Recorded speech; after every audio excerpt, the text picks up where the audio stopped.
Hola, muy buenos días y bienvenidos al proyecto de IPG Patshala de español. Yo me llamo María Teresa Miramón y soy profesora visitante de la Universidad Jawaharlal Nehru en New Delhi. En esta universidad imparto asignaturas de lengua y literatura española y también de historia española, como por ejemplo literatura española medieval o literatura española de los siglos XX y contemporánea, al igual que historia de España del siglo XX. En esta ocasión vamos a empezar con el módulo 27 del paper 10, que trata sobre la literatura española de los siglos XIX y XX y contemporánea.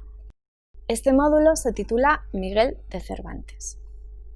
La obra de Miguel de Cervantes Saavedra, que vivió de los años 1547 a 1616, es muy importante porque con ella las formas de narración novelística llegan a la cúspide de su evolución. En él, como en casi todos los grandes escritores y filósofos, la vida y la literatura van juntas y entrelazadas. Empezaremos por repasar brevemente su biografía. La vida de Cervantes estuvo llena de acontecimientos desgraciados, entre los que destacan su participación en la batalla de Lepanto, su cautiverio a la vuelta de Italia cuando cayó en manos de corsarios y sus años de prisionero en Argel, su rescate y su vuelta a España, donde no podía vivir de su pluma. En resumidas cuentas, trabajó como recaudador de impuestos para la Armada Invencible en Sevilla. Estuvo en la cárcel varias veces, bien por deudas, bien por verse implicado en un presunto asesinato. Tampoco su vida matrimonial fue feliz. Los apuros económicos le persiguieron durante toda su vida hasta su muerte. No obstante, es importante saber en detalle los incidentes de su vida para tener una idea de su ideología. No se sabe qué día nació exactamente, pero tenemos la fecha de su bautizo, el 9 de octubre de 1547. Se supone que nació el 29 de septiembre del mismo año, porque la Iglesia celebra la festividad de su nombre ese día. Su padre, don Rodrigo de Cervantes, era médico cirujano y su madre era doña Leonor de Cortinas. Debido a la profesión de su padre, tuvo que trasladarse de una ciudad a otra cuando era joven. Viajó así por Valladolid, Sevilla o Madrid. No tenemos datos concretos sobre dónde empezó a estudiar. Algunos críticos mantienen que inició su formación en los jesuitas de Sevilla, mientras otros dicen que fue en Salamanca donde empezó a estudiar. Lo que sí sabemos es que en Sevilla, como niño, disfrutó de los pasos de Lope de Rueda, donde nació su afición perpetua por el teatro y que asistió más tarde a las clases de humanidades del maestro Juan López de Hoyos en Madrid. Conjeturamos también que había estudiado en Valladolid porque tenía mucho conocimiento sobre la vida estudiantil de la ciudad, así como de las otras ciudades mencionadas. En 1569 se trasladó a Italia con el cortejo del cardenal Julio Acquaviva. Tampoco sabemos la razón de esta migración, pero posiblemente fue para evadir la justicia. No obstante, con la compañía de este cardenal, viajó por Palermo, Roma, Ferrara, Florencia, Venecia, Parma y Milán. Su estancia en Italia le impresionó tanto que desde ese momento la vida de Cervantes cambió. El 7 de octubre de 1571 estalló la batalla de Lepanto. En esta batalla, las flotas combinadas de España, el Papa y Venecia vencieron a la armada mahometana bajo el mando supremo de don Juan de Austria. A bordo de la galera La Marquesa se encontraba Cervantes. Por unos documentos que nos quedan, sabemos que él había entrado en el servicio militar poco antes de la batalla. De esto podemos deducir que su personalidad combina la disciplina del servicio militar con la del pensamiento literario, tal y como siglos antes vimos en Garcilaso de la Vega. Cervantes fue herido en la batalla y perdió el uso de su mano izquierda. Convaleció en el hospital de Mesina y al año siguiente volvió a combatir en Navarino y Túnez.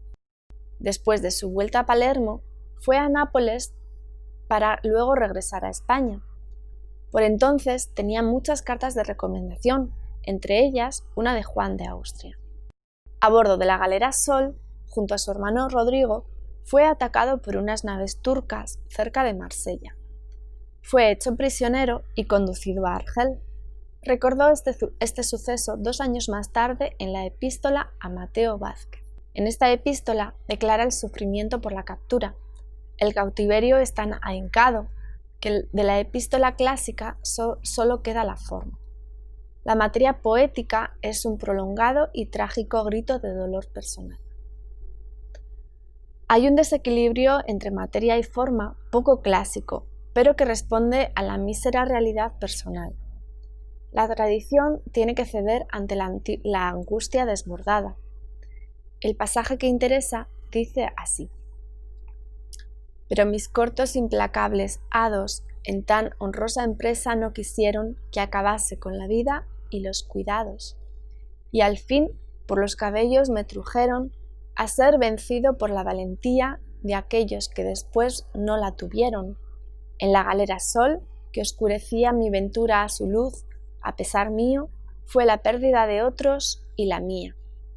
Valor mostramos al principio y brío, pero después, con la experiencia amarga, conocimos ser todo desvarío.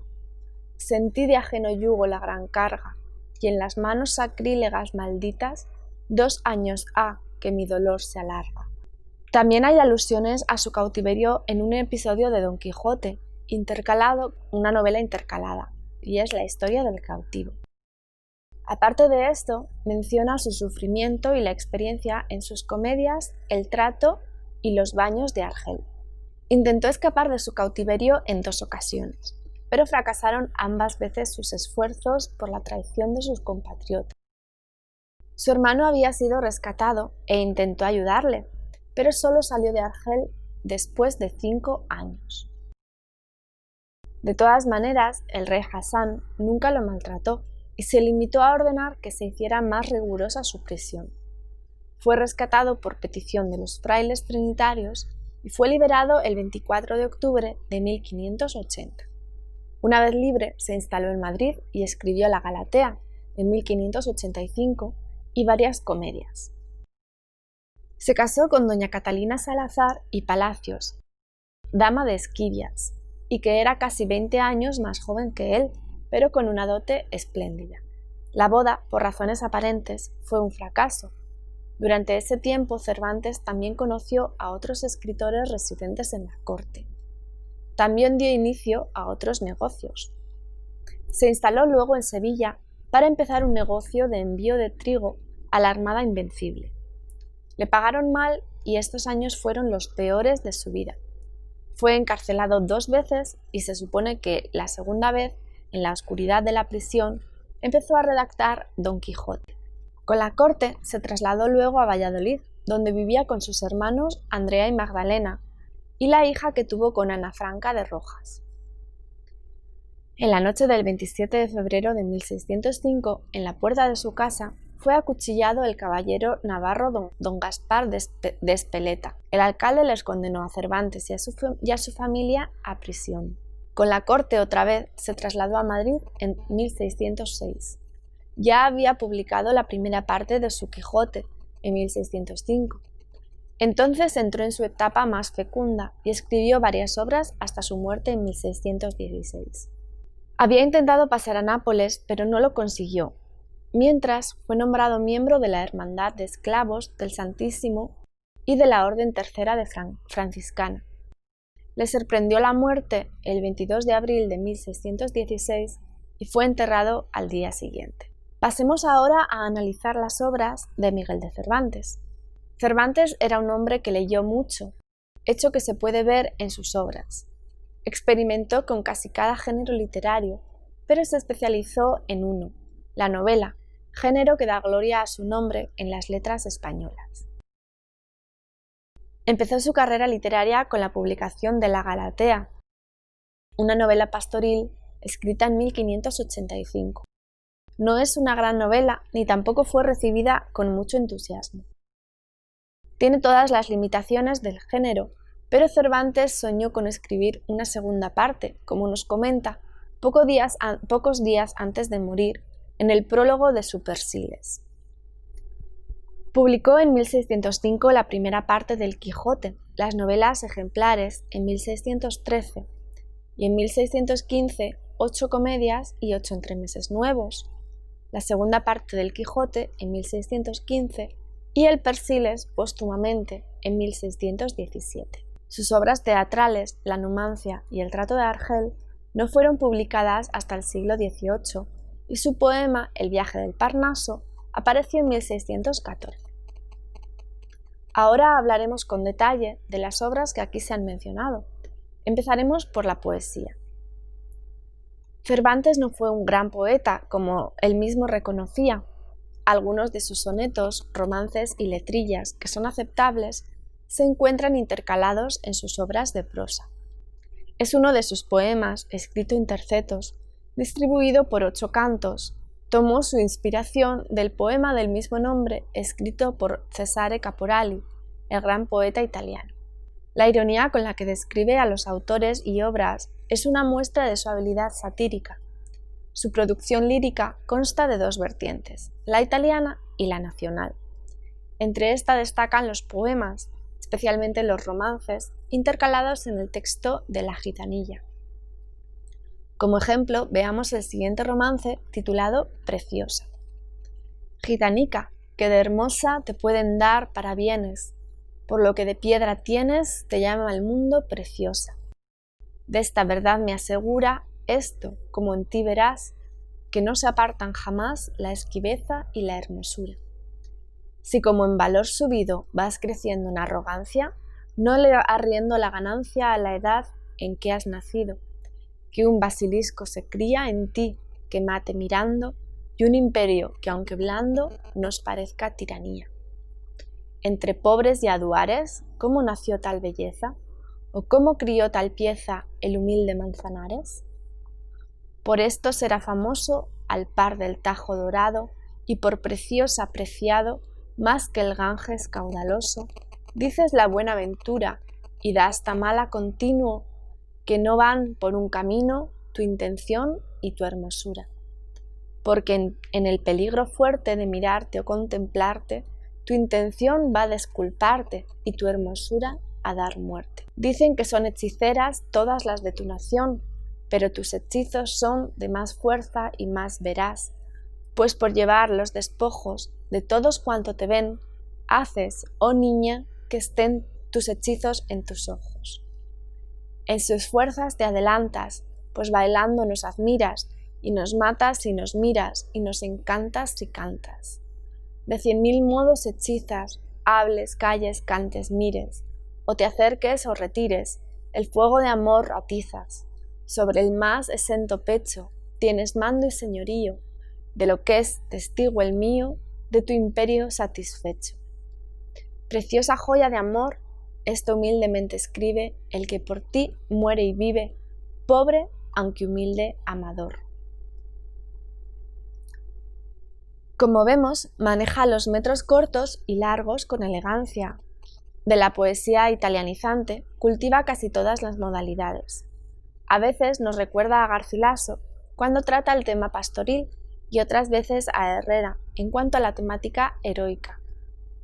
Su maestría como poeta se basa sobre su habilidad para construir sonetos excepcionales. Así queda demostrado en el poema Amadís de Gaula, como veremos a continuación. Vamos a leer solamente un fragmento. Tú que meditaste la llorosa vida que tuve, ausente y desdeñado, sobre el gran ribazo de la peña pobre, de alegre a penitencia reducida. Tú, a quien los ojos dieron la bebida de abundante licor, aunque salobre, y alzándote la plata, estaño y cobre, te dio la tierra, en tierra la comida. Con esto finalizamos la parte de poesía y vamos a pasar a hablar sobre sus obras teatrales. En el prólogo de sus 8 comedias y 8 entremeses nuevos, Cervantes nos comenta que en los años 80 varias obras suyas fueron representadas en Madrid con cierto éxito. De ellas solo nos han quedado La Numancia y Los tratos de Argel. De sus obras teatrales, la mejor es la Numancia, que fue escrita dentro de la tradición culta del teatro clasicista. Algunos críticos la consideran como la mejor tragedia antes de Lope de Vega. Lo que destaca en ella es que el protagonista no es una persona, sino toda una ciudad. Sin personajes destacados, puede decirse que tiene por protagonista a toda la ciudad, inmolándose voluntariamente en aras de su libertad. Por su sencillez, grandeza y el tono épico de muchas escenas, así como por la feliz mezcla de elementos líricos y dramáticos, ha sido comparada con las tragedias de Esquilo.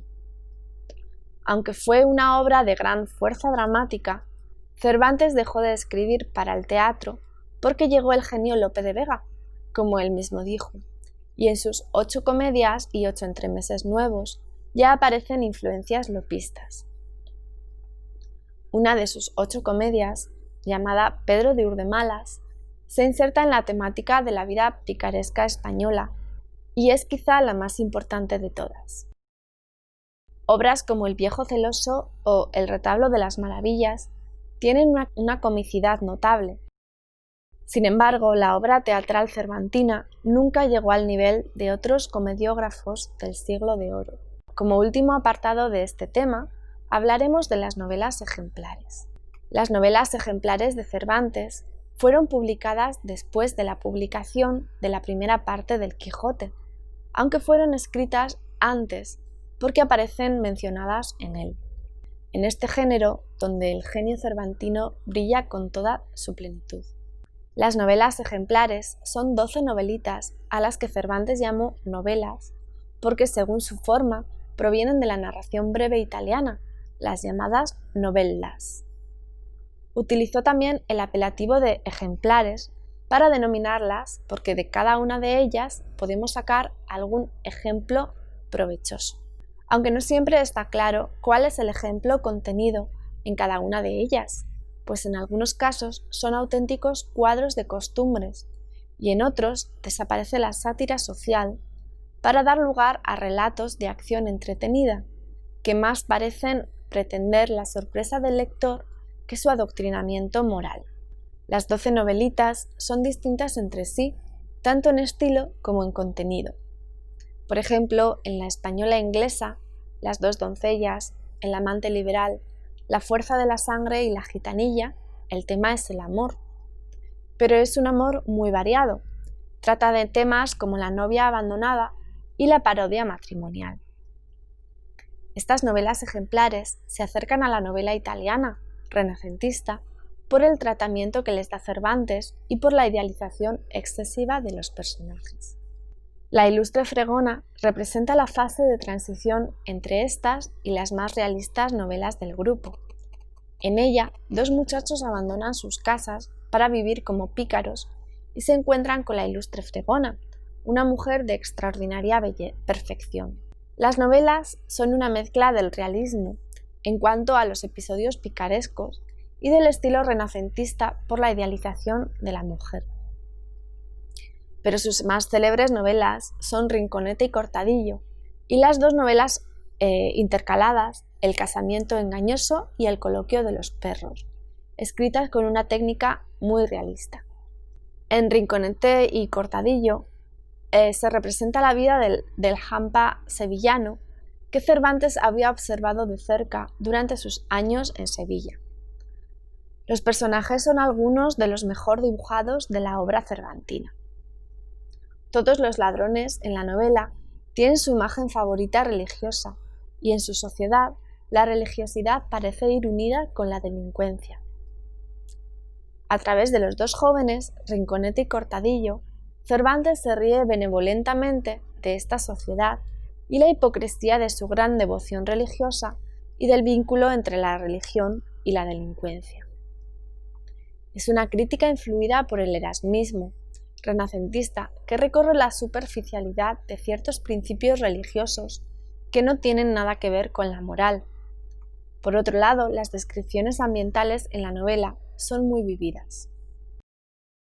El casamiento engañoso es una burla de la práctica de arreglar matrimonios en la sociedad de la época, basándose en lo que se gana al realizar la unión. Tiene un objetivo didáctico y moralizante.